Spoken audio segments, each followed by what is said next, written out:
Hello everyone. आज का topic है राज्य की उत्पत्ति के सामाजिक समझौता सिद्धांत का वर्णन करें। राज्य की उत्पत्ति का यह सिद्धांत भी बहुत पुराना है। यह सिद्धांत 17वीं और 18वीं शताब्दी में बहुत लोकप्रिय था। यह सिद्धांत देवीय सिद्धांत के विरोध में अस्तित्व में आया। इसके अनुसार राज्य ईश्वर कृत संस्था नहीं वरन मानवीय है। इस सिद्धांत के अनुसार राज्य का जन्म जानबूझकर किए गए समझौते से हुआ है, जिसे आदि मनुष्यों ने उस समय किया था जब वे प्राकृतिक अवस्था में थे। मानवीय इतिहास में ऐसा भी युग था जब न राज्य था और न कोई राजनीतिक कानून।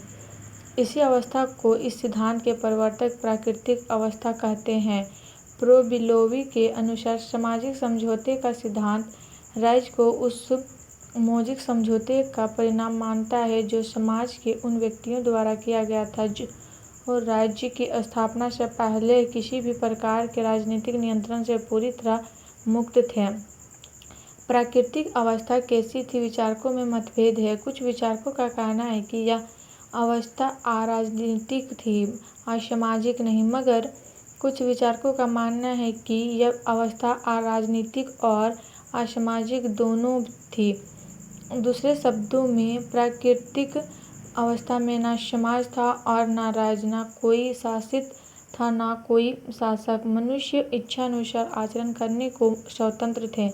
उनके मार्गनिर्देशन के लिए कुछ नियम थे जिन्हें इस सिद्धांत के प्रवर्तकों ने प्राकृतिक नियमों का नाम दिया है। ये नियम लिखित नहीं थे। इस प्राकृतिक अवस्था में मनुष्य का जीवन कैसा था, इस बारे में भी विचारकों मतभेद है। हॉब्स के अनुसार यह अवस्था दुखदायी थी, परंतु लॉक जैसे विचारक इसे सुखदायक मानते हैं। रूसो भी इसे सर्वोत्तम और आदर्श अवस्था मानता है। फिर भी सभी विचारक यह स्वीकार करते हैं कि कुछ कठिनाइयों के कारण लोगों ने प्राकृतिक अवस्था को छोड़ने और सभ्य समाज अर्थात राज्य की स्थापना के लिए समझौता किया। टॉमस हॉब्स का सामाजिक समझौता। टॉमस हॉब्स ब्रिटेन का एक महान राजनीति शास्त्री था। इसने अपनी पुस्तक लेविएथन में सामाजिक समझौता के विषय का वर्णन किया है। हॉब्स ने मनुष्य को सामाजिक प्राणी नहीं माना है। मनुष्य केवल अपना सुख चाहता है। वह जो भी इच्छा करता है उसमें उसका स्वार्थ रहता है। वह केवल अपनी आत्मरक्षा और प्रसन्नता का ही ध्यान रखता है। हॉब्स ने अपनी पुस्तक लेविएथन में प्राकृतिक अवस्था के विषय में लिखा है कि प्राकृतिक अवस्था में मनुष्य एक दूसरे से लड़ते रहते थे। इस अवस्था में उचित अनुचित न्याय अन्याय का कोई स्थान नहीं था। धोखा और शक्ति ही मुख्य गुण समझे जाते थे और मनुष्य का जीवन सदैव खतरे में था। हॉब्स के अनुसार प्राकृतिक नियम वे नियम हैं जो विवेक के द्वारा खोजे गए हैं, जिनके द्वारा मनुष्य के लिए वे कार्य निषिद्ध है जो उसके जीवन के लिए विनाशप्रद या उनसे जीवन की रक्षा के साधनों का हरण होता है, और वे कार्य उसे करने चाहिए जिनसे जीवन की रक्षा होती है। हॉब्स ने 19 प्राकृतिक नियमों का उल्लेख किया है। हॉब्स के अनुसार प्रत्येक व्यक्ति ने एक दूसरे व्यक्ति के साथ समझौता किया। प्रत्येक व्यक्ति दूसरों के संबंध में उतनी स्वतंत्रता प्राप्त करे जितनी कि वह अपने संबंध में दूसरे को देने को तैयार है। जॉन लॉक का जन्म इंग्लैंड के एक साधारण परिवार में हुआ था, मगर पालन पोषण उदार वातावरण में हुआ था। 1690 ईस्वी में उसने प्रसिद्ध पुस्तक टू ट्रीटेजेज ऑन सिविल गवर्नमेंट प्रकाशित कराई। लॉक को रक्तहीन क्रांति का दार्शनिक माना जाता है। यदि हॉब्स ने राजतंत्र की पूर्ण संप्रभुता का समर्थन किया तो जॉन लॉक ने इंग्लैंड में सीमित राजतंत्र का समर्थन किया। प्राकृतिक अवस्था। लॉक ने प्राकृतिक अवस्था को शांति, सद्भावना और पारस्परिक सहायता की अवस्था बताई। प्राकृतिक अवस्था में मनुष्य कुछ प्राकृतिक नियमों का पालन भी करता था। उन नियमों को यह आदेश था कि सभी मनुष्य समान और स्वतंत्र है। प्राकृतिक अवस्था में मनुष्य कुछ प्राकृतिक अधिकारों का भी प्रयोग करता था। वे अधिकार संपत्ति के अधिकार थे। लॉक की दृष्टि में सामाजिक अवस्थाओं की असुविधाओं को दूर करने के लिए नागरिक समाज की स्थापना की गई। उनके अनुसार लोगों ने अपने कुछ ही अधिकार नागरिक समाज को प्रदान किए। इसकी स्थापना सीमित उद्देश्यों की प्राप्ति के लिए की गई। जहां हॉब्स ने अपने सामाजिक समझौते द्वारा एक निरंकुश शासन की स्थापना की है, वहां लॉक ने सीमित या वैधानिक राजतंत्र का समर्थन किया है। रूसो का जन्म स्विट्जरलैंड के जिनेवा नामक नगर में हुआ था। उसका प्रारंभिक जीवन आवारेपन का था, लेकिन 1749 ईस्वी में एक ऐसी घटना घटी जिसके कारण आवारा रूसो महान दार्शनिक हो गया है। यह घटना एक लेख प्रतियोगिता थी कि विज्ञान और कला की प्रगति ने नैतिकता को शुद्ध किया या भ्रष्ट। रूसो इस लेख प्रतियोगिता में सर्वप्रथम घोषित हुआ। 1762 में उसका सोशल कॉन्ट्रैक्ट नाम ग्रंथ प्रकाशित हुआ।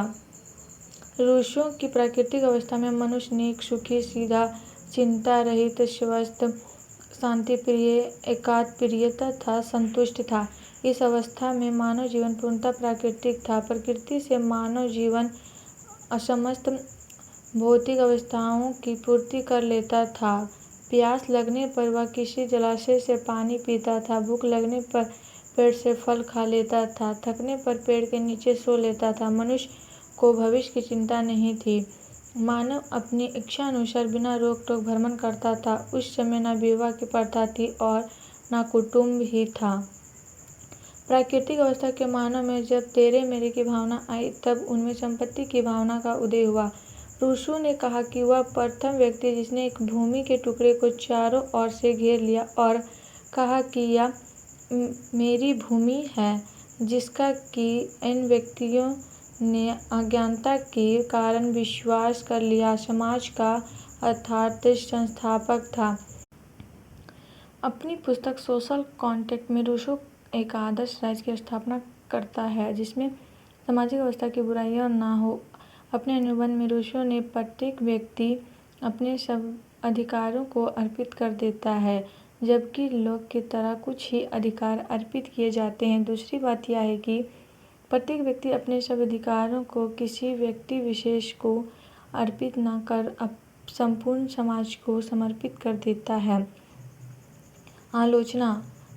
अनेक विद्वानों ने इस सिद्धांत की ऐतिहासिक, दार्शनिक तथा तार्किक दृष्टि से आलोचना की है। इतिहास के प्रसिद्ध विद्वान सर हेनरी मैन का कहना है कि इतिहास में हमें एक भी ऐसा उदाहरण नहीं मिलता जब जनता ने समझौते द्वारा किसी राज्य की स्थापना की हो। यह समझौता कब और कहाँ हुआ, इसका उत्तर इस सिद्धांत के समर्थकों के पास नहीं है। अतः सिद्धांत अनैतिहासिक सिद्ध होता है। दार्शनिक दृष्टि से इस सिद्धांत में हम यह दोषक पाते हैं कि इसके अनुसार मानव स्वभावतः सामाजिक जीवन पसंद नहीं करता। प्रत्युत परिस्थिति से बाध्य होकर उसने समाज में रहना प्रारंभ किया, परंतु यह बात सत्य नहीं। मनुष्य स्वभावतः एक सामाजिक प्राणी है। साथ ही यह बात तर्क युक्त नहीं ज्ञात होती कि असभ्य तथा जंगली मनुष्यों को समझौता करने की बात सूझे। अगर उन्होंने समझौता किया भी तो यह कैसे विश्वास किया जाए कि उन्होंने इनका पालन किया और राज्य सदृश सुंदर संस्था को जन्म दिया। टी.एच. ग्रीन का कथन है कि ऐसा समाज जो नैसर्गिक नियमों के अनुसार शासित है और जिसमें राजनीतिक चेतना के भावों का विकास नहीं हुआ, उसका एक साथ अनुबंधन द्वारा राजनीतिक अवस्था में परिवर्तन हो जाना युक्ति संगत प्रतीत नहीं होता। समझौता एक कानूनी विचार है जो कानून द्वारा स्थापित अवस्था में ही संभव हो सकता है, परंतु कानून राज्य में ही बन सकते थे। अतः समझौता होने के पहले राज्य का होना जरूरी था। अतः कानूनी दृष्टि से विचार करने पर यह सिद्धांत सारहीन ज्ञात होता है, क्योंकि समझौते को लागू करने वाले कानून के अभाव में समझौते का कोई मूल्य नहीं होता। सचमुच वह कोई समझौता कहला ही नहीं सकता। इस सिद्धांत में एक बहुत बड़ा दोष यह भी है कि इसके प्रमुख प्रतिपादक हॉब्स, लॉक तथा रूसो स्वयं एक निष्कर्ष पर नहीं पहुँचे हैं। समझौते के मूल रूप के संबंध में तीनों के मत भिन्न भिन्न हैं। अतः इसकी सत्यता के संबंध में स्वतः संदेह उत्पन्न हो जाता है। अगर यह मान लिया जाए कि मूलतः कभी समझौता हुआ था, तो यह कैसे माना जाए कि इसमें सम्मिलित होने वाले वंशजों को इससे बंधा रहना चाहिए। इस संबंध में अंग्रेज विद्वान बेंथम का कहना है, मेरे लिए आज्ञा पालन इसलिए जरूरी नहीं है कि मेरे परपितामह ने तृतीय जॉर्ज के परपितामह के साथ कोई समझौता किया था, जबकि वास्तव में उन्होंने नहीं किया था, बल्कि केवल इसलिए कि विद्रोह से लाभ की अपेक्षा हानि अधिक है। अतः आज यह सिद्धांत भी मान्य नहीं, परंतु इस सिद्धांत में इतनी बात तो अच्छी अवश्य है कि यह जनतंत्र तथा स्वतंत्रता का प्रबल समर्थक है। इसने यह सिद्ध कर दिया है कि राज्य केवल प्राकृतिक देन नहीं है, बल्कि उसके निर्माण में मनुष्य का बहुत बड़ा हाथ है। यह सिद्धांत मनुष्य की गरिमा को बढ़ा देता है और उसमें आत्मविश्वास भर देता है। और आप लोग को वीडियो अच्छी लगी तो please like and subscribe my YouTube channel and share ज़रूर करें।